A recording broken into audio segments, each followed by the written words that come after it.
अगर आप आईएएस की तैयारी करने आ गए हैं, आपने किताबें खरीद ली है, लेकिन अगर आपने अपने आप से ये नहीं पूछा कि मैं आईएएस क्यों बनने जा रहा हूँ, क्यों मुझे आईएएस बनना है, आईपीएस बनना है, क्यों मुझे सरकारी नौकरी चाहिए, तो आप थोड़ा सा जल्दबाजी कर रहे हैं। सबसे पहला सवाल अपने आप से ये पूछिए कि आईएएस क्यों।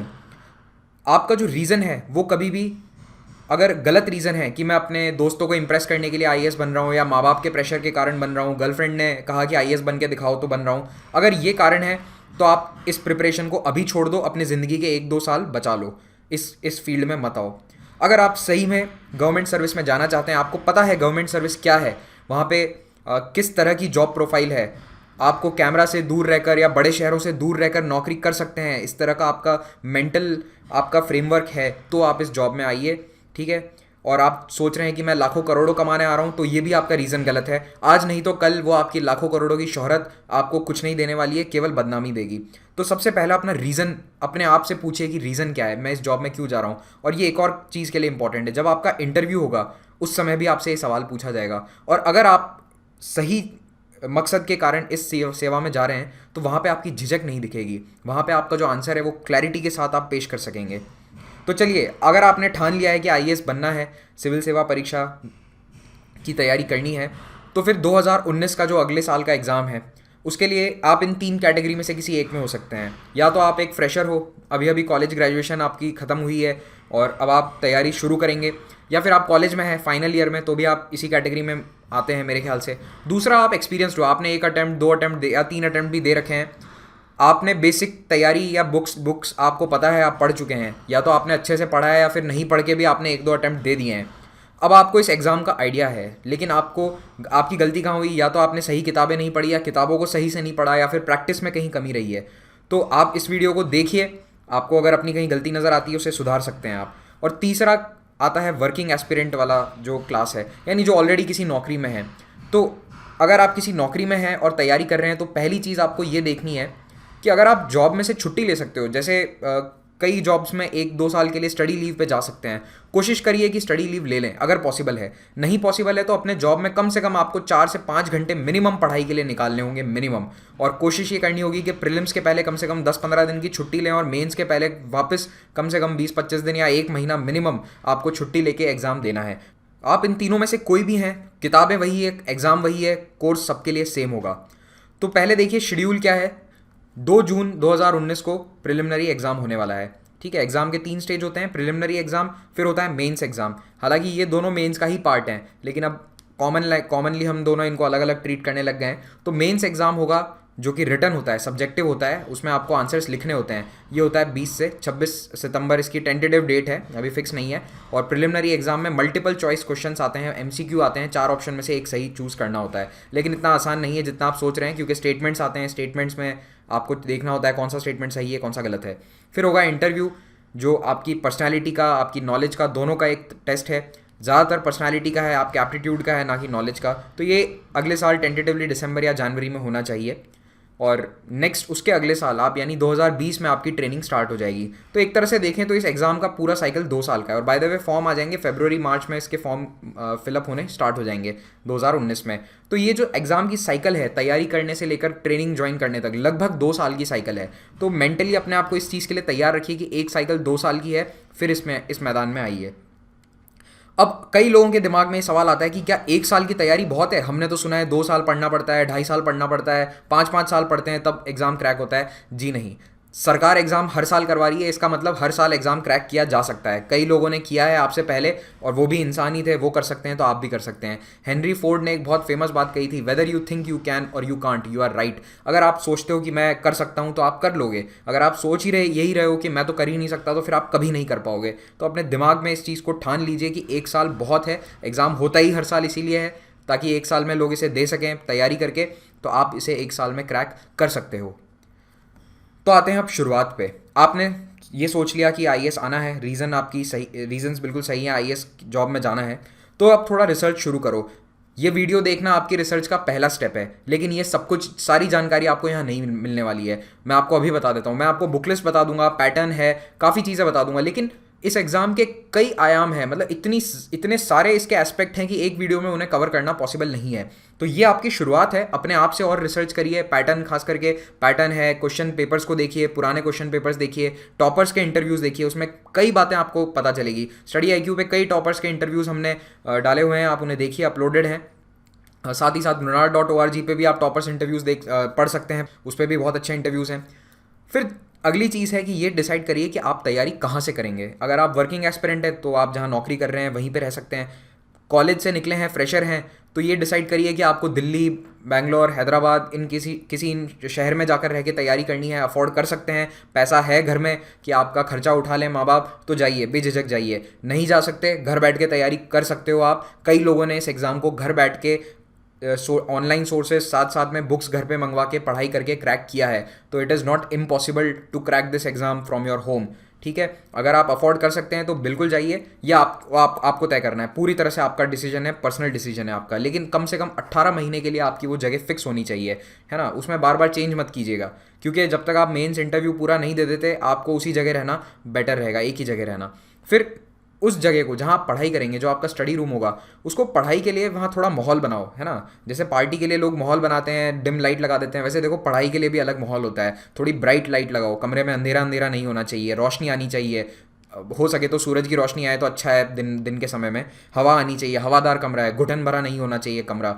दीवारों पे मैप लगा लो, इंडिया, वर्ल्ड, ठीक है, कम से कम ये 2 मैप आपके दीवार पे चिपक जाने चाहिए।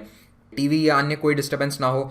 अगर आप बाल बच्चे वाले, फैमिली वाले हैं, तो कोशिश कीजिए कि उस कमरे में परिवार वाले लोग ना आए, हो सके जितना कम आए। स्टडी रूम आपका अपना एरिया होना चाहिए, जहाँ पे आप अपने हिसाब से सारा नोट्स रखें और उसी रूम में आप पढ़ने की आदत बनाएं, ये बहुत इंपॉर्टेंट है। अगर आपको लाइब्रेरी ज्वाइन करनी है, कीजिए, पर्सनल डिसीजन है, बेझिझक लाइब्रेरी जाइए। आने जाने में समय अगर ज़्यादा नहीं लगता है तो, और मैंने देखा है कई लोग 1 घंटा लाइब्रेरी जाने में 1 घंटा आने में लगाते हैं, तो वो मुझे थोड़ा वेस्टफुल लगता है। लेकिन अगर आपके घर पे जगह नहीं है या माहौल नहीं है पढ़ाई का, बिल्कुल आपको लाइब्रेरी ज्वाइन करनी चाहिए। It is the best option you have. ये सब करने के बाद किताबें मंगवाइए और पढ़ना शुरू कर दीजिए। लेकिन पढ़ने से पहले एक चीज़ भी सोचनी है ऑप्शनल के बारे में। यूपीएससी में एक ऑप्शनल सब्जेक्ट होता है जो आपको मेंस में लिखना होता है। मेंस में उसका पेपर होता है, 2 पेपर होते हैं ऑप्शनल के, पेपर 1, पेपर 2। अब ऑप्शनल का जो सिलेक्शन है, ये कई लोगों को कंफ्यूज करता है। तो आप ऑप्शनल 3-4 चीज़ें कंसिडर करिए, फिर उसके हिसाब से अपना ऑप्शनल सिलेक्ट करना। बैकग्राउंड या ग्रेजुएशन, सबसे पहला पॉइंट, सबसे इंपॉर्टेंट। मेरा सबको सुझाव रहता है कि अगर आपने ग्रेजुएशन जिस सब्जेक्ट में किया है और वो सब्जेक्ट यूपीएससी की लिस्ट में है, क्योंकि यूपीएससी में सारे सब्जेक्ट नहीं है दुनिया में, कुछ गिनती के सब्जेक्ट्स हैं, वही अवेलेबल हैं। अगर उन 30-40 सब्जेक्ट्स में आपका ऑप्शनल है, प्लीज़ उसे सिलेक्ट करो। आपने ग्रेजुएशन की जो मेहनत करी है ना, वो आपकी काफ़ी मेहनत यहाँ पे बचा लेगी। अगर आप ऑलरेडी 70-80% पढ़ चुके हैं, आपको 20-30% और मेहनत करनी है, आंसर राइटिंग प्रैक्टिस करनी है, आपका काफ़ी काम आसान हो जाएगा अगर आप अपना ग्रेजुएशन सब्जेक्ट यहाँ पे ऑप्शनल की तरह लेते हैं। तो अगर आपका ग्रेजुएशन सब्जेक्ट ऑप्शनल में नहीं मिलता है लिस्ट में, या फिर आपको लेना नहीं है, आपको पसंद नहीं था, आपने पॉलिटिकल साइंस में बीए किया लेकिन आपको पॉलिटिकल साइंस बिल्कुल पसंद नहीं है, फिर आप अपना एरिया ऑफ इंटरेस्ट चूज़ करो। लिस्ट देखो बैठ के, सिविल सर्विसेज एग्जाम में कौन कौन से ऑप्शनल्स होते हैं, उसमें आप सिलेक्ट करो एंथ्रोपोलॉजी, सोशियोलॉजी, हिस्ट्री, लिटरेचर। इतनी सारी भाषाएं, हर भाषा का लिटरेचर है, Gujarati literature, Tamil Telugu literature, Marathi literature. तो आप इन भाषा को भी सिलेक्ट कर सकते हो अगर आपकी भाषा स्ट्रांग है, अच्छी पकड़ है आपकी लैंग्वेज पे। नहीं तो ज़्यादातर लोग जिनको कुछ नहीं समझ में आता, वो एंथ्रोपोलॉजी, सोशियोलॉजी मतलब ले सकते हैं। जैसे खास करके इंजीनियरिंग जो फील्ड के लोग हैं, वो देखा जाता है कि एंथ्रोपोलॉजी, सोशियोलॉजी ले लेते हैं। कई टॉपर्स भी रहे हैं, इनफैक्ट जो लास्ट ईयर के टॉपर हैं उन्होंने भी शायद एंथ्रोपोलॉजी ही ऑप्शनल था उनका, रैंक 1 का। तो मैं ये नहीं कह रहा कि जिसको कुछ समझ में नहीं आता वो ये लो, अच्छे सब्जेक्ट है। एंथ्रोपोलॉजी भी ऐसा नहीं है कि ये कोई सब्जेक्ट कम है या ज़्यादा है, हल्का है, ऐसा कुछ भी नहीं होता है, ठीक है। ये भी दिमाग से अपने चीज़ निकाल देना, सारे ऑप्शनल बराबर हैं। स्कोरिंग भी है ना, अब आपके हाथ में नहीं है। स्कोरिंग किसी ऑप्शनल में थोड़ी बहुत ऊंची नीची हो जाती है हर साल, लेकिन यूपीएससी में स्केलिंग होती है। आपकी जानकारी के लिए बता दूं तो स्केलिंग के कारण मार्क्स नॉर्मलाइज हो जाते हैं। आपको क्या चीज़ देखनी है, आपका ग्रेजुएशन या बैकग्राउंड, आपको कितना इंटरेस्ट है सब्जेक्ट में, अवेलेबिलिटी क्या है मटेरियल की। अगर आप किसी सिटी जैसे दिल्ली में रह रहे हो तो आपको सारे ऑप्शनल के नोट्स मिल जाएंगे, लेकिन हो सकता है आपको तमिल लिटरेचर के ना मिले, वो सिर्फ आपको चेन्नई में मिलेंगे, ऐसा हो सकता है। तो वो आप देखो कि आप जहाँ रह रहे हो वहाँ पे मटेरियल है या नहीं। हालांकि अब ऑनलाइन आपको सारे नोट्स मिल जाते हैं, या फिर आप बड़े शहरों में जितनी भी दुकानें हैं उनको फ़ोन करके आप घर पे ऑर्डर भी कर सकते हैं, आप मंगवा सकते हैं नोट्स अपने। फिर एक चीज़ और देखिए, अगर आप किसी को जानते हैं जिसका वही ऑप्शनल रहा हो आपके नोन में, आपके फ्रेंड सर्कल में, सीनियर्स में, तो उन सीनियर से उस सब्जेक्ट की गाइडेंस लो। अगर आपका कोई कॉलेज सीनियर है जिसने हिस्ट्री के साथ ये यूपीएससी का एग्ज़ाम क्रैक किया है या फिर मेंस लिखा है, आप उनसे बात कर सकते हो। अगर आपके पास अच्छी गाइडेंस है तो 2-3 सब्जेक्ट में अगर आप कंफ्यूज हो तो उस सब्जेक्ट को सिलेक्ट करो जहाँ पे आपको अच्छी गाइडेंस मिल सकती है। और अगर ऑप्शनल सिलेक्शन शुरुआत में नहीं कर पाते हो तो कम से कम पढ़ाई शुरू करने के 2-3 महीने में कर लेना। देखो क्या होता है, आप जीएस पढ़ना शुरू करोगे ना, जीएस मतलब जनरल स्टडीज़, तो आप जैसे हिस्ट्री, पॉलिटी, ज्योग्राफी ये सब पढ़ोगे तो आपको ऑटोमेटिकली कुछ सब्जेक्ट में तो ज़्यादा इंटरेस्ट आएगा ही आएगा। फिर आते हैं न्यूज़पेपर पे। सबसे क्रूशियल पार्ट है आपकी प्रिपरेशन का अखबार पढ़ना, न्यूज़पेपर। और न्यूज़पेपर आंख बंद करके एक ही पढ़ो, द हिंदू। अगर आप हिंदी माध्यम से हैं तो भी हिंदू पढ़ने की कोशिश करें। मैं इसीलिए कह रहा हूँ क्योंकि इंग्लिश इसमें बहुत अच्छी लेवल की इंग्लिश लिखी जाती है, खास करके एडिटोरियल्स में, और आपकी इंग्लिश की स्किल्स काफ़ी सुधर जाएंगी। और मेरे ख्याल से इस क्वालिटी का कोई हिंदी न्यूज़पेपर अवेलेबल नहीं है। वैसे जो अगर हिंदी मीडियम से हैं वो आप नवभारत टाइम्स देख सकते हो, नवभारत टाइम्स अच्छा है, दैनिक भास्कर भी अच्छा है। लेकिन हर न्यूज़पेपर, हिंदी न्यूज़पेपर है ना, रीजन वाइज वेरी करता है। किसी राज्य में कोई अखबार बहुत अच्छा है, जैसे दैनिक भास्कर राजस्थान में अच्छा है लेकिन किसी अन्य राज्य में अच्छा नहीं हो सकता। नवभारत टाइम्स दिल्ली में काफ़ी अच्छा एडिशन आता है उसका। तो ये थोड़ा सा रीजनल वेरिएशन है, मेरा जो ऑब्जर्वेशन रहा है उसके अनुसार। तो आप देखो, एक महीने क्या करो, एक महीने या 10 दिन 2-3 अलग अलग अखबार मंगवाओ और देखो उनको कि कौन सा बढ़िया लग रहा है। लेकिन हिंदू तो आपको पढ़ना ही है, खास करके अगर आप इंग्लिश मीडियम से दे रहे हो, आंख बंद करके इस अखबार को पढ़ो, क्योंकि इसमें इतनी कवरेज होती है न्यूज़ की, environmental issues, international relations, national, international, हर तरह की न्यूज़ इसमें होती है। और लोकल न्यूज़ इसमें थोड़ी सी कम होती है दूसरे अखबार से कंपेयर करते हुए। तो आपको लोकल न्यूज़ से इतना ज़्यादा लेना देना नहीं है। आपको आईएएस एग्जाम की तैयारी के लिए नेशनल इंटरनेशनल न्यूज़ चाहिए, तो आपको चाहिए वास्ट कवरेज, इसीलिए हिंदू आपको पढ़ना है। लेकिन इंडियन एक्सप्रेस में भी काफ़ी अच्छी न्यूज़ आती है। अगर हिंदू अवेलेबल नहीं है तो इंडियन एक्सप्रेस देख लीजिए, मंगवा लीजिए। और हिंदू का आप डिजिटल एडिशन जो है वो भी सब्सक्राइब कर सकते हैं। इनफैक्ट डिजिटल एडिशन सस्ता है, आप अगर फिजिकल न्यूज़पेपर खरीदते हैं उससे। तो इंडियन एक्सप्रेस में एक सीरीज़ आती है एक्सप्लेन्स नाम की, वो हर टॉपिक को इन डेप्थ एनालाइज करती है। तो मेरा सुझाव है कि हिंदू पढ़ो और उसके साथ साथ इंडियन एक्सप्रेस पे एक्सप्लेन्स वाली सीरीज़ को ऑनलाइन देख लिया करो। हिंदू अखबार पढ़ने से आपकी वोकैबुलरी सुधरेगी, कई नए शब्द आपको पढ़ने को मिलेंगे, खास करके शशि थरूर जैसे लोग अगर एडिटोरियल लिखते हैं। फिर आपकी करंट अफेयर्स पे पकड़ बनेगी, सबसे इंपॉर्टेंट चीज़, आपको कई टॉपिक्स पता चलेंगे। शुरुआत के 2 महीने में आपको एडिटोरियल नहीं समझ में आने वाले हैं, लेकिन धीरे धीरे जब आप जीएस स्टैटिक पढ़ना शुरू करोगे, स्टैटिक मतलब जो फिक्स सिलेबस है, ठीक है, हिस्ट्री, पॉलिटी, ज्योग्राफी, ये वाला, जैसे जैसे ये पढ़ना शुरू करोगे आपको एडिटोरियल, करंट अफेयर्स, इनकी समझ आपकी बढ़ती जाएगी। लेकिन आपको अखबार छोड़ना नहीं है, अखबार भी आपको डे 1 से पढ़ना है। और अगर आप पहले से अखबार पढ़ते आ रहे हैं तो बहुत ही अच्छा है। अगर आप कॉलेज में हो तो आपके लिए सबसे बेहतर चीज़ जो हो सकती है, जो आप कर सकते हो सिविल सर्विसेज के लिए, वो ये कि हिंदू रोज़ पढ़ना शुरू कर दो। अगर जॉब में हो, टारगेट किया है कि 2020 में एग्जाम देना है या 2021 में देना है, तो अभी से हिंदू पढ़ना शुरू कर दो। ये तो आप कर ही सकते हैं। फिर आपको है ना, ऐसे जब लिखोगे मेंस में तो उसमें एक स्ट्रक्चर बनाना होता है, वो भी आपको एडिटोरियल से बहुत अच्छे से देखने को मिलेगा। आप देखेंगे एडिटोरियल्स की स्ट्रक्चरिंग बहुत उम्दा तरीके से करी गई होती है। फिर आते हैं हम सिलेबस पे। तो सिलेबस ये है, पॉज करके देख लो, मैं पूरा नहीं पढ़ने वाला हूँ, ठीक है। 2 घंटे का पेपर 1 होता है जीएस जनरल स्टडीज़ का, और ये प्रीलिम्स का डिस्कस हो रहा है, ठीक है, प्रीलिम्स का। और जो सेकंड पेपर होता है प्रीलिम्स में, उसे हम CSAT कहते हैं। तो उसमें English, reasoning, mental ability, maths, ये सब टॉपिक्स आते हैं। 10th लेवल की मैथ्स होती है, बेसिक न्यूमरेसी एट्सेट्रा।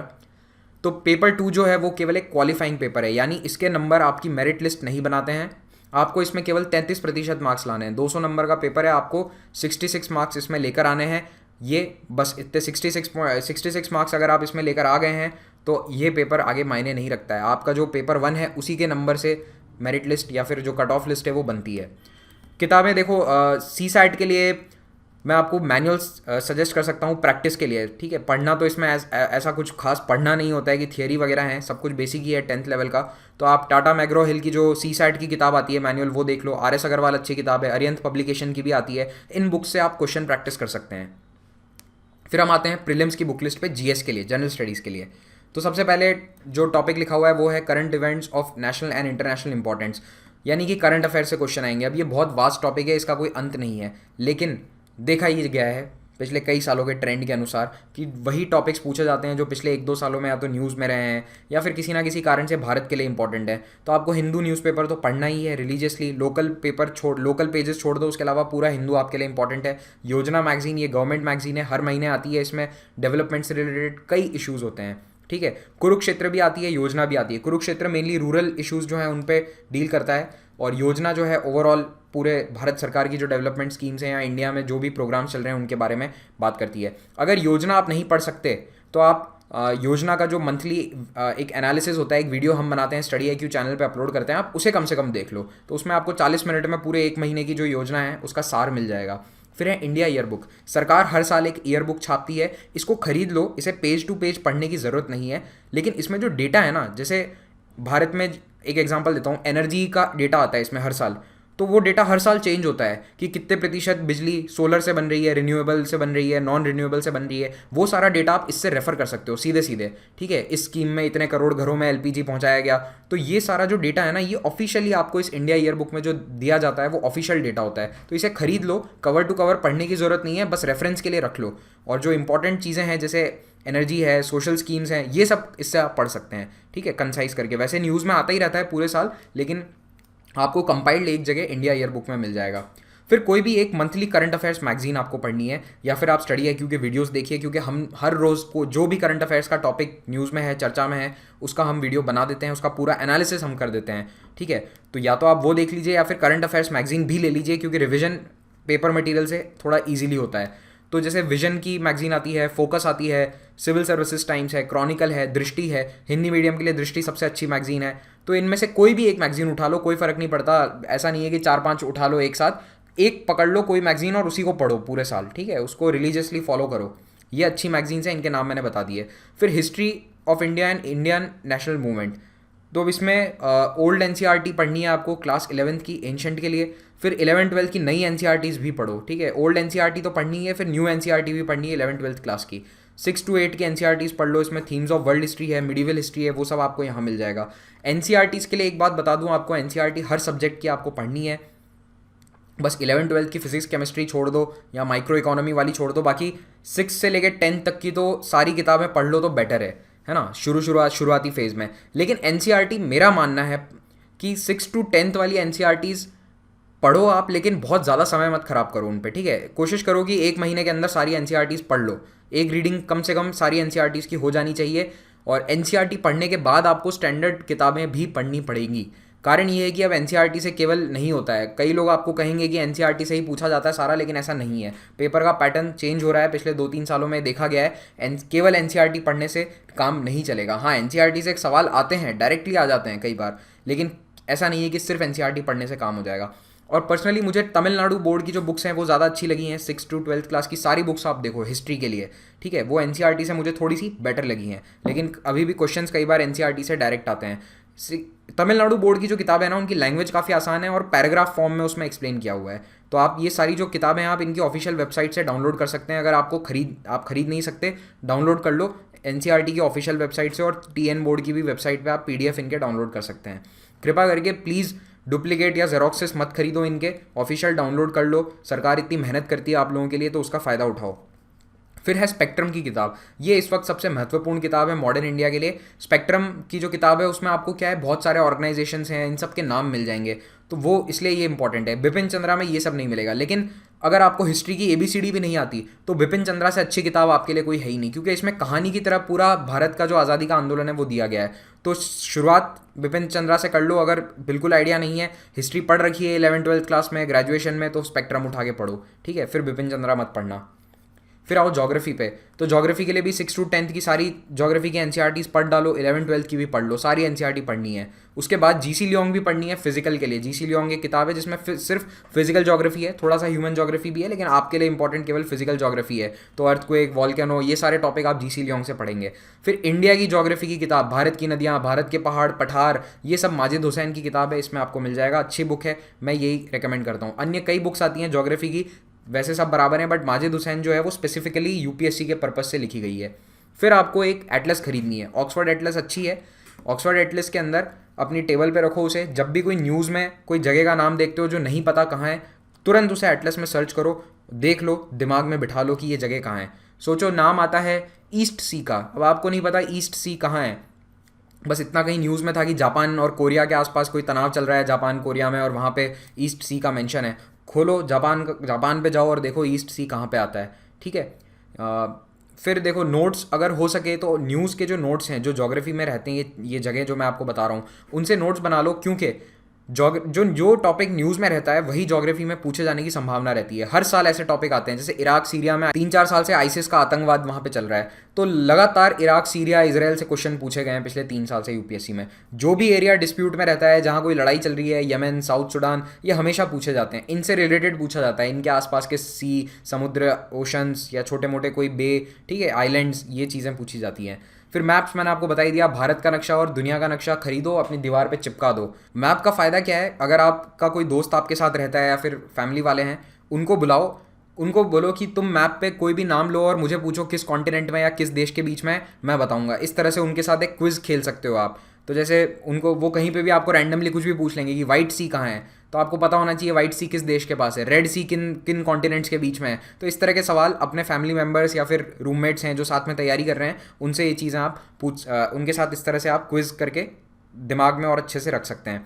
फिर आइए पॉलिटी पे। पॉलिटी एंड गवर्नेंस के लिए एक ही किताब है, लक्ष्मीकांत। अगर बिल्कुल नहीं पता, पॉलिटी की ABCD भी नहीं आती, तो 11th-12th NCERT भी पढ़ लो।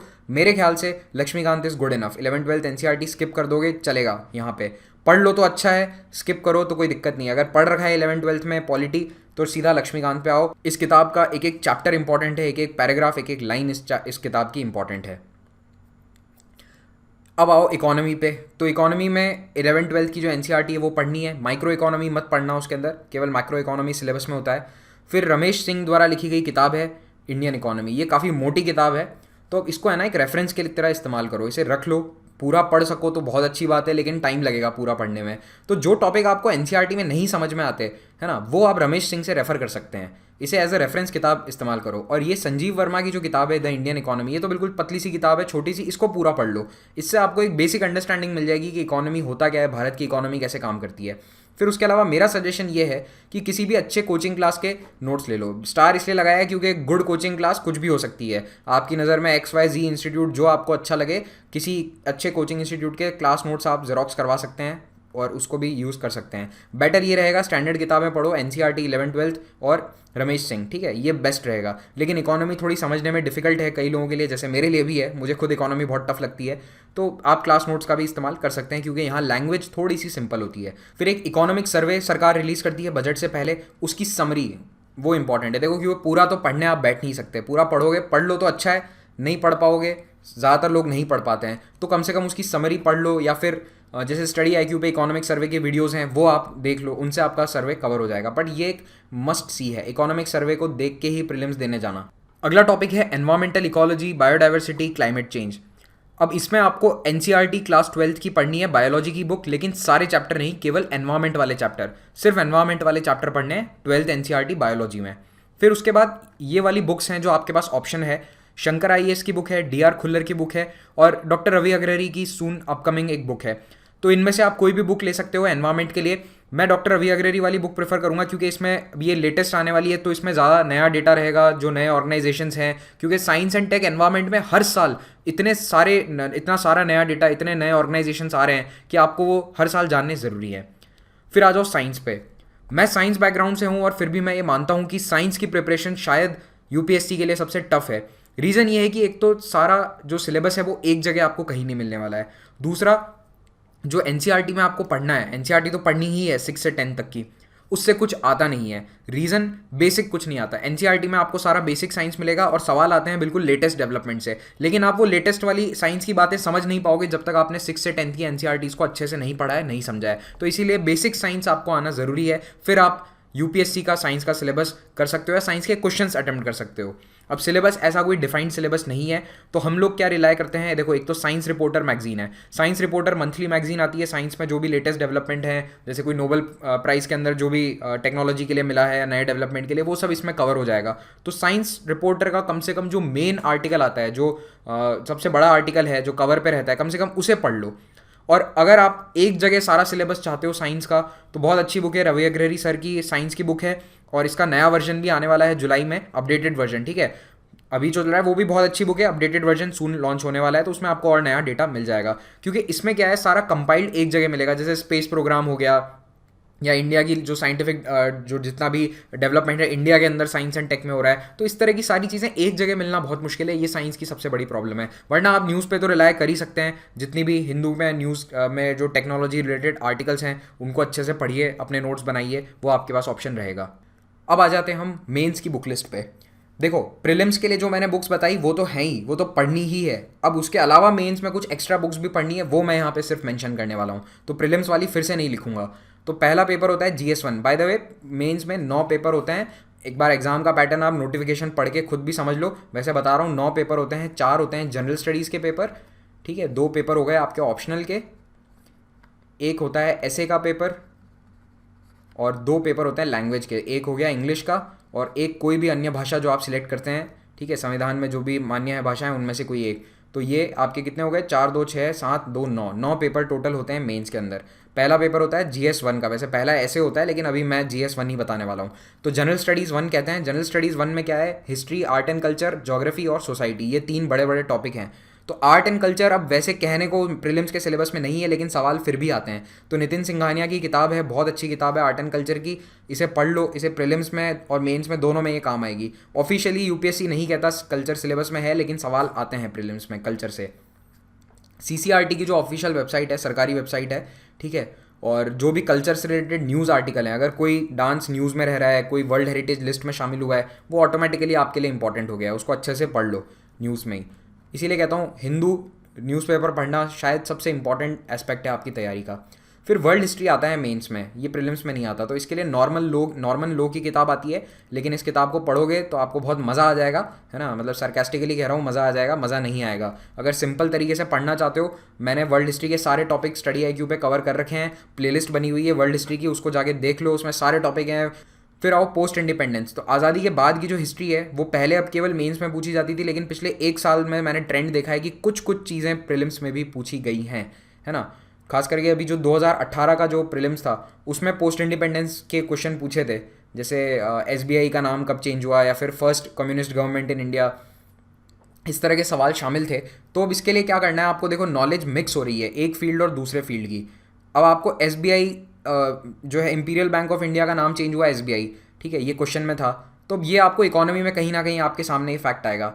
फिर भारत में कम्युनिस्ट सरकार बनी 1957 में, ये फैक्ट आपको पोस्ट इंडिपेंडेंस हिस्ट्री में आएगा सामने। या फिर ऐसे ही आप आर्टिकल्स पढ़ रहे हैं, एडिटोरियल्स पढ़ रहे हैं, अगर कम्युनिस्ट सरकार के बारे में या कम्युनिस्ट आइडियोलॉजी के बारे में कोई आर्टिकल है, तो उसमें पक्का ये फैक्ट लिखा होगा कि भारत में डेमोक्रेटिकली इलेक्टेड सरकार दुनिया की पहली बनी थी केरल में 1957 में। EMS नंबूदरीपद उसके चीफ मिनिस्टर थे।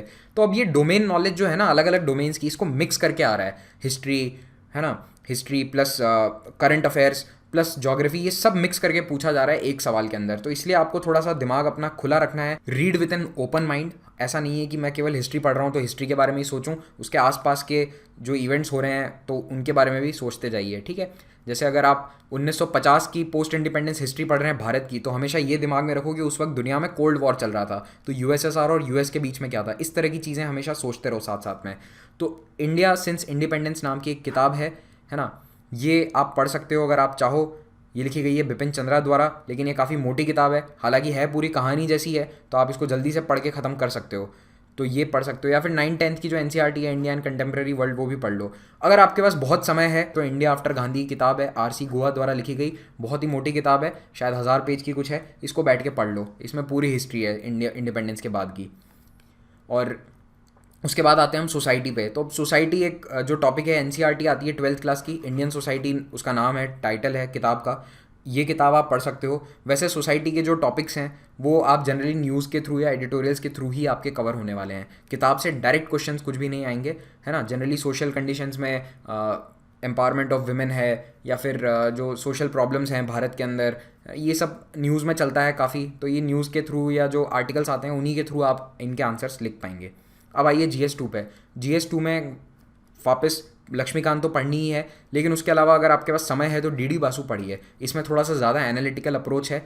100% ज़रूरी नहीं है कि DD बासु से पढ़ा जाए, लेकिन अगर समय है तो पढ़ लो, बेटर रहेगा DD बासु को। फिर गवर्नेंस के कुछ टॉपिक आप लक्ष्मीकांत की बुक से कवर कर सकते हैं। बाय द वे, ये डिटेल्ड सिलेबस नहीं है, नोटिफिकेशन में डिटेल्ड सिलेबस लिखा हुआ है, तो एक बार नोटिफिकेशन डाउनलोड कर लो पुराना, और उस नोटिफिकेशन से आप सारे डिटेल टॉपिक देख सकते हो। अगर आपको नोटिफिकेशन नहीं मिलता है तो मेरे पेज पे जाना, वहाँ पे मैं डाल दूंगा नोटिफिकेशन आप लास्ट ईयर का, ठीक है, यानी 2018 एग्जाम का जो नोटिफिकेशन था उसमें आपको पूरा डिटेल सिलेबस मिल जाएगा। फिर योजना मैगजीन है, ये बहुत इंपॉर्टेंट हो जाती है। सेकंड ARC की रिपोर्ट, एडमिनिस्ट्रेटिव रिफॉर्म्स कमीशन की रिपोर्ट है, इसमें भारत में क्या क्या रिफॉर्म्स लाए जाने चाहिए ये सब सुझाव दिए गए थे, तो ये रिपोर्ट बहुत इंपॉर्टेंट हो जाती है। अगला टॉपिक है इंटरनेशनल रिलेशंस या जिसे कहते हैं IR। तो इसके लिए एक बार बेसिक 12th की NCERT पढ़ लो, कंटेम्प्रेरी वर्ल्ड पॉलिटिक्स। लेकिन IR के लिए देखो अगेन न्यूज़पेपर बहुत इंपॉर्टेंट है, करंट अफेयर्स पे एक अच्छी पकड़ होना बहुत ज़रूरी है, क्योंकि जो सवाल आएगा वो करंट अफेयर से ही आएगा। जैसे देखो किम जोंग उन और ट्रंप के बीच में मीटिंग होने वाली है, ऐसा कहा जा रहा है, 12 जून को कह रहे हैं मीटिंग होगी। तो अब Korea, south Korea, north Korea की पॉलिटिक्स है, या फिर कोरियन पेनिनसुला की क्या प्रॉब्लम्स है, इस सब पे सवाल आने की संभावना बहुत ज़्यादा बढ़ जाती है। या फिर ऐसा क्वेश्चन आएगा कि अमेरिका कोरिया के बीच रिश्ते सुधरते हैं तो वर्ल्ड पॉलिटिक्स पे या इंडिया पे क्या असर पड़ेगा। तो ये आप तभी सॉल्व कर पाएंगे या ये आंसर तभी लिख पाएंगे जब आपको इन टॉपिक्स की करंट में क्या चल रहा है वो अच्छे से आपको जानकारी हो। इसके लिए आप देखिए हमारे स्टडी है, क्योंकि वीडियोज़ उस पर हम कोई भी इंटरनेशनल अफेयर्स का, रिलेशंस का टॉपिक ऐसा नहीं होता जिसमें हम वीडियो नहीं बनाते हों, सारे वीडियो आपको मिलेंगे। इसीलिए मैं बार बार कह रहा हूँ आपको, खास करके जो करंट अफेयर्स की प्रिपरेशन है उसके लिए आप ऑनलाइन सोर्सेज का भरपूर इस्तेमाल कीजिए। फिर है GS3। तो GS3 में जो आपको पहले सोर्सेज बताए थे, यानी 12th की NCERT बायोलॉजी की, फिर जो साइंस की आपको एक मैनुअल बताई थी डॉक्टर रवि अग्रवाल की किताब है वो है। साइंस रिपोर्टर फिर से मेंशन कर रहा हूँ क्योंकि ये मेंस के लिए ज़्यादा इंपॉर्टेंट है, प्रीलिम्स में तो है ही, मेंस के लिए और ज़्यादा इंपॉर्टेंट है। न्यूज़ देखते रहो, साइंस में कोई न्यू डेवलपमेंट हो रहे हैं, नोबेल पुरस्कार किस फील्ड के लिए मिला है, जिस डिस्कवरी के लिए नोबेल पुरस्कार मिला है उसके बारे में डिटेल देख लो। फिर कई सारी रिपोर्ट्स आती हैं एनवायरनमेंट से रिलेटेड, उनमें डेटा क्या है, क्या भारत की रैंकिंग रही है, वो सब ध्यान रखो। डिज़ास्टर मैनेजमेंट के लिए इग्नू के नोट्स बेस्ट हैं मेरे ख्याल से। वैसे आप कोई भी नोट्स देख सकते हो, आपको किसी भी कोचिंग के नोट्स मिल जाएंगे। डिज़ास्टर मैनेजमेंट के लिए मैं कहूँगा आपको कि इग्नू के नोट्स ज़्यादा बेटर हैं। इंटरनल सिक्योरिटी के लिए एक ही किताब है, बहुत ही अच्छी किताब है, अशोक कुमार IPS ऑफिसर हैं ये, इनके द्वारा लिखी गई है, ठीक है। इंटरनल सिक्योरिटी बिल्कुल छोटी सी किताब है, फटाफट हो जाएगी। फिर आइए GS4 पे। GS4 है एथिक्स, इंटीग्रिटी, एप्टीट्यूड। तो इसमें 2 किताबें हैं, या तो लेक्सिकन की बुक आती है वो देख लो, लेक्सिकन बाय क्रॉनिकल, या फिर G सुब्बा राव की बुक है, वो भी अच्छी बुक है। तो इनमें आपको केस स्टडीज़, एथिक्स की बेसिक डेफिनेशन जो हैं टॉपिक्स की, वो सब आपको यहाँ पे मिल जाएगा। फिर है ऐसे के लिए मैं ये सजेस्ट करता हूँ कि पहले से कम 10-15 ऐसे लिख के रखो, खास करके social issues, pollution, women empowerment, energy related issues, digital India, ये कुछ कॉमन टॉपिक्स हैं जिन पे आने की संभावना रहती है। तो इनको पहले से लिख के रखो तो प्रैक्टिस भी हो जाएगी और पॉइंट्स भी तैयार हो जाएंगे। फिर ऑप्शनल की तैयारी तो देखो अलग ही है पूरी, ऑप्शनल 1, 2 2 पेपर है। फिर इंग्लिश लैंग्वेज का पेपर है, तो अगर आप इंग्लिश मीडियम से हो तो इसमें ज़्यादा दिक्कत नहीं आनी चाहिए। 10th लेवल का पेपर आता है, काफ़ी आसान सा होता है, मेरे ख्याल से तो आसान ही होता है। अगर आप हिंदी माध्यम से हो या फिर कोई और मीडियम से पढ़े हो तो एक बार प्रीवियस 10 ईयर्स के पेपर डाउनलोड कर लो UPSC की वेबसाइट से और उन पेपर्स को सॉल्व कर लो इंग्लिश के लिए, ओके। और हिंदू पढ़ रहे हो तो इंग्लिश अपने आप सुधर जाएगी। और आखिरी लैंग्वेज पेपर है, तो उसके लिए मैं ज़्यादा कुछ बता नहीं सकते, मैं तो हिंदी भाषी हूँ तो मेरे लिए हिंदी ये लैंग्वेज पेपर रहेगा। तो इसमें 10th लेवल की हिंदी आती है, इतनी कोई टफ नहीं होती, आप आसानी से कर सकते हो, बस प्रैक्टिस कर लेना। जो पास्ट 10 ईयर के पेपर है ना उनको देख लो और कम से कम 2-3 पेपर सॉल्व करके जाना, वरना वहाँ पे लिखना बहुत डिफिकल्ट हो जाता है। तो सजेस्ट ये करूँगा कम से कम 3-4 पेपर लिखो और 10 साल के पेपर देख के जाना अच्छे से। अब अगर आप बिल्कुल फ्रेशर हो, आपको नहीं पता कैसे तैयारी करनी है या फिर कोचिंग क्लास ज्वाइन नहीं करनी है आपको लाखों रुपए देके, तो आप ये कर सकते हो कि स्टडी IQ के पेन ड्राइव कोर्सेज ले लो। तो हमारा जो सिविल सर्विसेज का पेन ड्राइव कोर्स है इसमें ये सारे टॉपिक जो मैंने अभी तक आपको मेंशन करे हैं ये सब आपको यहाँ पे मिल जाएंगे। तो क्लासरूम की बजाय आपको एक तो पर्सनल यहाँ पे आप जब चाहे वीडियो देख सकते हैं, जितनी बार चाहे आप देख सकते हैं, और दूसरा ये फ़ायदा है कि आपको कहीं जाने की ज़रूरत नहीं है, आपका घर है, आप जहाँ जॉब कर रहे हैं वहाँ बैठ के आप तैयारी कर सकते हैं। तो ये हमारे कोर्सेज़ की USP है। तो हमारे पास GS के भी कोर्स, GS का फुल कोर्स है और साथ साथ ऑप्शनल के भी हमने इन ऑप्शनल्स के कोर्सेज लॉन्च कर रखे हैं। ज़्यादा जानकारी के लिए आप इन नंबर्स पे कॉल कीजिए या फिर हमारी वेबसाइट पे भी जा सकते हैं। अब आ जाओ कुछ और इंपॉर्टेंट पॉइंट्स पे जो मैं आपसे डिस्कस करना चाहता हूँ। नोट्स, कई लोग कहते हैं नोट्स मत बनाओ, टाइम का वेस्टेज है, कोई कहता है नोट्स बनाने चाहिए। देखो मैं तो ये कहता हूँ कि नोट्स बिल्कुल बनाने चाहिए। नोट्स बहुत ज़रूरी हैं 3 कारणों से। पहला, एग्ज़ाम किसी और शहर में देने जा रहे हो, कितनी किताबें उठा के ले जाओगे? अगर मेंस का सेंटर कहीं और आ जाता है तो आपको है ना उस दिन पता चलेगा कि इतनी सारी किताबें उठानी कितनी भारी होती हैं। तो अगर नोट्स बने हुए हैं तो फटाफट 5-10 कॉपियाँ उठाई और चल पड़ो मेंस देने। 7-8 दिन किसी और शहर में है तो कोई दिक्कत भी नहीं आएगी। फिर रिवाइज करना बहुत आसान हो जाता है। और तीसरी चीज़, ये साइंटिफिकली प्रूवन है कि अगर आप अपने हाथ से कोई चीज़ लिखते हो ना तो वो आपके दिमाग में बेहतर रहेगी। एक आपने कुछ सुना है, एक आपने कुछ लिखा है और तीसरा आपको किसी ने विजुअल प्लस ऑडियो दोनों इन्फॉर्मेशन दी है, तो आपके दिमाग में वो जो विजुअल प्लस ऑडियो है ना, वो ज़्यादा समय तक रहेगी। तभी तो आपको मूवी के सीन याद रहते हैं सालों साल बाद। लेकिन माँ बाप ने कोई बचपन में बात बोली है तो वो भूल जाओगे, क्योंकि वो ऑडियो स्टिमुलस था। इसीलिए हम ये जो वीडियोस बनाते हैं, आपको इसमें मैप्स दिखाते हैं, ग्राफिक्स दिखाते हैं हम, तो ये आपके दिमाग में ज़्यादा क्लियरली चीज़ें रहती है, बजाय आपके ये कि कोई आपको डिक्टेट करके केवल चीज़ें बता दे।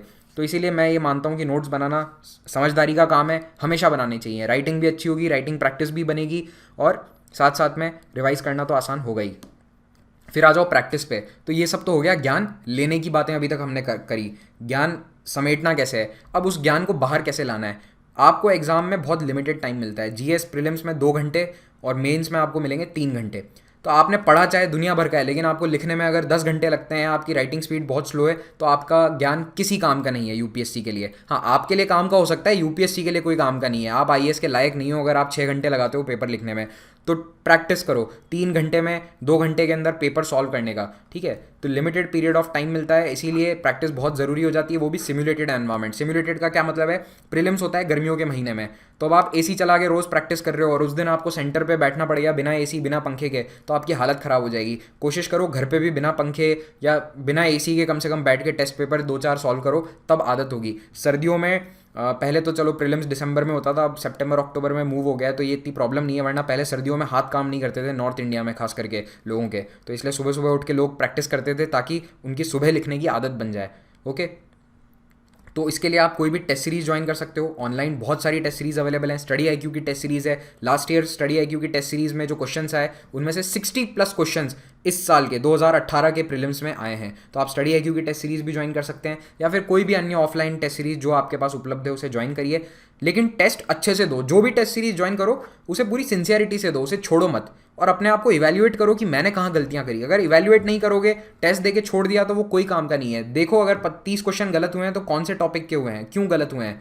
ओके, फिर मेंस के लिए भी आंसर राइटिंग बहुत ज़रूरी है, क्योंकि यहाँ भी 3 घंटे का समय मिलता है और आपको आंसर लिखने हैं। और आंसर राइटिंग के लिए बहुत प्लेटफॉर्म्स अवेलेबल हैं ऑनलाइन। कई सारे ऐसे वेबसाइट्स हैं, खास करके इनसाइट्स है, वो काफ़ी अच्छा प्लेटफॉर्म है। वहाँ पे आपको सिक्योर इनिशिएटिव मिलेगा जिसमें आप डेली आंसर राइटिंग प्रैक्टिस कर सकते हैं। तो इनसाइट्स है, और भी कोई वेबसाइट जो आपको अच्छी लगे कर सकते हैं। मेरे ख्याल से इनसाइट्स अच्छा प्लेटफॉर्म है इस समय मेंस आंसर राइटिंग के लिए। या फिर अगर आपका अच्छा ग्रुप है, 5-10 लोग तैयारी कर रहे हो, तो आप लोग आपस में भी अपनी आंसर कॉपीज लिख के एक दूसरे को दिखा सकते हो। दूसरा व्यक्ति हमेशा इवैल्यूएशन अच्छे से ही करता है आपका, अगर हाँ, लेकिन उसको भी ज्ञान होना चाहिए, नॉलेजेबल होना चाहिए। ऐसा नहीं है कि आप भी फ्रेशर हो, अगला भी फ्रेशर है और आप दोनों एक दूसरे को मेंस आंसर दिखा रहे हो, उसका फिर कोई इतना सेंस नहीं बनेगा। फिर आ जाओ अदर सोर्सेज पे। अब ये एग्ज़ाम इतना वाइड हो चुका है, इसमें इतनी तरह तरह की चीज़ें पूछी जाती हैं कि केवल किताबी ज्ञान से आपका काम नहीं चलेगा। तो अब आपको देश दुनिया की अलग अलग जगहों की जानकारी अलग अलग माध्यम से लेनी ज़रूरी है। तो उसके लिए ये सोर्सेज इंपॉर्टेंट हो जाते हैं। राज्यसभा टीवी का यूट्यूब चैनल है, उसे ज़रूर सब्सक्राइब करो। वहाँ पे देश देशांतर जैसे प्रोग्राम्स आते हैं, उन्हें देखो। फिर कुछ टॉपिक स्पेसिफिक डिबेट्स आते हैं कि भारत में एफडीआई, अब रिटेल एफडीआई, तो रिटेल में एफडीआई पे पूरा एक डिबेट है, वो बहुत अच्छा डिबेट है। जैसे फ्रैंक परेरा के जो डिबेट्स आते हैं काफ़ी बढ़िया होते हैं, उन्हें आप देखिए। डाउन टू अर्थ एक मैगजीन आती है, तो डाउन टू अर्थ मैगजीन पढ़ सको तो अच्छा है, नहीं पढ़ो तो स्टडी आईक्यू का इसका एक मंथली एनालिसिस आएगा, उसको देख लो, ठीक है। वो बहुत ज़रूरी हो गया है एनवायरमेंट के, इसमें बहुत इंपॉर्टेंट टॉपिक्स आते हैं डाउन टू अर्थ में। फिर mrunal.org वेबसाइट है, काफ़ी अच्छी वेबसाइट है, इसमें करंट अफेयर्स के टॉपिक्स देख सकते हो आप। लाइव मिंट है। बीबीसी और ऑल इंडिया रेडियो की जो ऑडियो न्यूज़ आती है, हर रोज़ बीबीसी पे हिंदी में न्यूज़ आती है और ऑल इंडिया रेडियो पे भी, हिंदी इंग्लिश दोनों में, उनको सुनो, है ना। जैसे कोई दूसरा काम कर रहे हो आप, जैसे खाना वाना खा रहे हो या फिर कहीं टहलने गए हो, आधा घंटा टहल रहे हो, बाय द वे एक्सरसाइज भी करते रहना है, ऐसा नहीं है कि पूरे 1 साल किताबी कीड़े बन जाएं आप और कमरे में बैठे रहें। तो जैसे आप शाम को थोड़ा वॉक करने निकलो तो ईयरफोन लगा के बीबीसी न्यूज़ सुन लो, ऑल इंडिया रेडियो न्यूज़ सुन लो, इस तरह की चीज़ें आपको करनी होंगी। IDSA की वेबसाइट है, ये भी बहुत इंपॉर्टेंट है इंटरनेशनल अफेयर्स के लिए। PIB जो प्रेस इन्फॉर्मेशन ब्यूरो है, सरकारी अपडेट्स इसी पे सबसे पहले आती हैं। अगर कोई भी स्कीम है, कोई नई पॉलिसी है, वो PIB पे सबसे पहले आएगी। फिर स्टडी आईक्यू के वीडियोज़ ज़रूर देखो करंट अफेयर्स के। डॉक्टर गौरव गर्ग डेली MCQ सीरीज़ लेकर आए हैं, खास करके यूपीएससी 2019 के लिए। डेली MCQ सीरीज़ बहुत इंपॉर्टेंट है, इसमें काफ़ी टफ क्वेश्चंस डाल रहे हैं सर, और आप खुद देख सकते हो उन क्वेश्चंस का लेवल, आपको वो प्रैक्टिस करा देंगे यूपीएससी 2019 के लिए, यानी यूपीएससी के भी लेवल से टफ क्वेश्चंस इसमें आपको मिल जाएंगे। फिर सोशल मीडिया अकाउंट्स हैं अलग अलग मंत्रालयों के, सारी मिनिस्ट्रीज़ के सोशल मीडिया हैं, तो उनको फॉलो करो। है ना। हीरो हीरोइंस को फॉलो करने से बेहतर है इनको फॉलो करो। यूएन ऑर्गेनाइजेशंस हैं, एनवायरमेंटल बॉडीज़ हैं, इनके सोशल मीडिया को फॉलो कर सकते हो।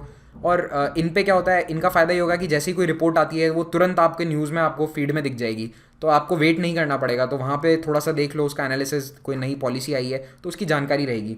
फिर आ जाओ टाइम टेबल पे। ये लोगों को बहुत कन्फ्यूजन रहता है। देखो टाइम टेबल कैसे पढ़ना है, कितना पढ़ना है, ये सब मेरे ख्याल से तो एक इंसान खुद डिसाइड कर सकता है अपनी स्पीड के अनुसार, आप कितनी पढ़ने की आप में कैपेबिलिटी है। लेकिन रफली ये फॉलो करना है आपको, ठीक है, ये फॉलो ज़रूर करना। 6 महीने में आपका पूरा जीएस का स्टैटिक सिलेबस खत्म हो जाना चाहिए, जिसमें एनसीईआरटी प्लस स्टैंडर्ड बुक्स हैं। ये आपको 6 महीने में पूरा कर लेना अगर आपको 1 साल का टारगेट है। 4 महीने आपको अपने ऑप्शनल को देने हैं, 3 से 4। देखो इसमें 3 महीने, कुछ लोगों का 3 महीने में भी हो जाता है, तो जीएस 6 to 7 कर सकते हो, लग जाएगा। जीएस में 6 महीने तो लगेंगे ही लगेंगे।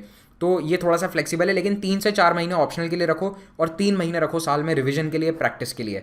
अब हो सकता है यहाँ पे आप थोड़ा लेट तैयारी शुरू करो तो रिवीजन के लिए आपको 1 महीना मिले, यहाँ जीएस खत्म करने में ही 7-8 महीने लग जाएं, तो ये थोड़ा ऊपर नीचे हो सकता है। बट रफली ये आपका ब्रेकअप रहना चाहिए अगले 1 साल का, है ना। अभी से एग्जैक्टली 1 साल है प्रीलिम्स में, तो 12 महीनों में आप आराम से सिलेबस कवर कर सकते हो। रही बात डेली रूटीन की, तो देखो आइडियली ये रूटीन आपका रहना चाहिए। 2 घंटे आपको हिंदू न्यूज़पेपर पढ़ने में लगेंगे, साथ ही साथ हिंदू भी हो जाए तो उसके अलावा कोई करंट अफेयर टॉपिक है, कोई वीडियो देख रहे हो आप स्टडी IQ पे, तो वो आपका 2 से ढाई घंटे में हो जाना चाहिए। उससे ज़्यादा समय मत लेना। अखबार को 2 घंटे से ज़्यादा मत पढ़ना, अलार्म लगा के बैठा करो। 2 घंटे से ज़्यादा हिंदू मत देना हिंदू को, ठीक है ना। और कोशिश करो 1 साल जब होगा ना तब आप हिंदू पढ़ लोगे 1 घंटे में। शुरू में आपको 2 घंटा लगेगा, बाद में 1 घंटे में भी आप न्यूज़पेपर पढ़ सकते हो एज यू प्रोग्रेस, जैसे जैसे आपकी तैयारी बेहतर होती है। फिर 2 जीएस सब्जेक्ट हर रोज़ पढ़ो, 4 घंटे एक एक सब्जेक्ट को दो, या फिर 1 जीएस सब्जेक्ट पूरे दिन पढ़ लो, आपकी मर्जी। अगर बोर हो जाते हो एक सब्जेक्ट से तो 2 पढ़ो एट अ टाइम। अगर बोर नहीं होते तो एक सब्जेक्ट उठाओ, 1 महीने में हिस्ट्री खत्म करो, अगले महीने पॉलिटी, अगले महीने इकोनॉमी। इस तरह से आप कर सकते हो। 6 महीने में जो 6 बड़े बड़े सब्जेक्ट्स हैं आराम से खत्म हो जाएंगे। तो ये आपका डेली रूटीन रहना चाहिए। कुल मिलाकर 8 से 10 घंटे तो देने ही पड़ेंगे। अब चाहे दुनिया में कोई व्यक्ति आपको कुछ भी कहे, मैंने स्मार्ट स्टडी करी, मैंने 4 घंटे पढ़ाई करी, मैंने 2 घंटे पढ़ाई करी, मैं आपको ये बात बता दूं कि अगर 10 घंटे 8 घंटे नहीं दोगे पढ़ाई को, ये एग्ज़ाम कभी क्रैक नहीं होने वाला है आपसे, है ना। हो सकता है कि आप बहुत बड़े लेवल के जीनियस हो तो आप 5 घंटे 4 घंटे 3 घंटे पढ़ के निकाल सकते हो, लेकिन मैं एक आम आदमी की बात कर रहा हूँ। 80-90% लोग 8 से 10 घंटे इसमें पुट इन करते हैं, इतना समय देते हैं, तभी उनका एग्ज़ाम क्लियर होता है। तो 8 घंटे तो मिनिमम देने ही चाहिए और देने पड़ेंगे। फाइनली आप सबको एक बात कहना चाहता हूँ, आईएएस बनना इस माउंट एवरेस्ट की चोटी पे पाँव रखने जैसा है। ये माउंट एवरेस्ट का सच्चा फोटो है, एक्चुअल फोटो है बाय द वे। अब माउंट एवरेस्ट पे पहुंचने के कई रास्ते हैं, एक रास्ता नहीं है। पर्वतारोहियों के लिए कई रास्ते हैं, चाहे तो ये लंबा रास्ता ले लो, चाहे सीधी खड़ी चढ़ाई से ऊपर चले जाओ। मेहनत दोनों में लगने वाली है, समय दोनों में लगने वाला है ना। कहीं से भी जाओ, पहुंचना एक ही जगह है, यहाँ पे। तो आपकी बुक लिस्ट पर्सनल, थोड़ी सी पर्सनलाइज हो सकती है। नोट्स बनाना ना बनाना आपका डिसीजन हो सकता है। किसी एक कोचिंग को या किसी दूसरी कोचिंग के नोट्स को या किसी और वेबसाइट को फॉलो करना आपकी मर्जी हो सकती है। करो कुछ भी, मेहनत सब में बराबर लगने वाली है, ठीक है। तो इतना ज़्यादा सोचने की ज़रूरत नहीं है कि उसको फॉलो करूँ इसको फॉलो करूँ। एक बार काम शुरू ज़रूर करो, ठीक है। बिगिन योर प्रिपरेशन, जो मैंने आपको बेसिक्स बताए हैं उनके साथ तैयारी शुरू करो। धीरे धीरे आपको अन्य जानकारियाँ वैसे ही मिलती जाएगी। आप कई पेजेस फॉलो करेंगे, इन आर्टिकल्स को पढ़ेंगे, आपको वैसे ही और जानकारी मिल जाएगी। और इसके बाद भी अगर कोई डाउट रहता है तो आप मेरे फेसबुक पेज पर मुझे मैसेज कर सकते हैं। I will try at my best to reply. Thank you very much, have a great day.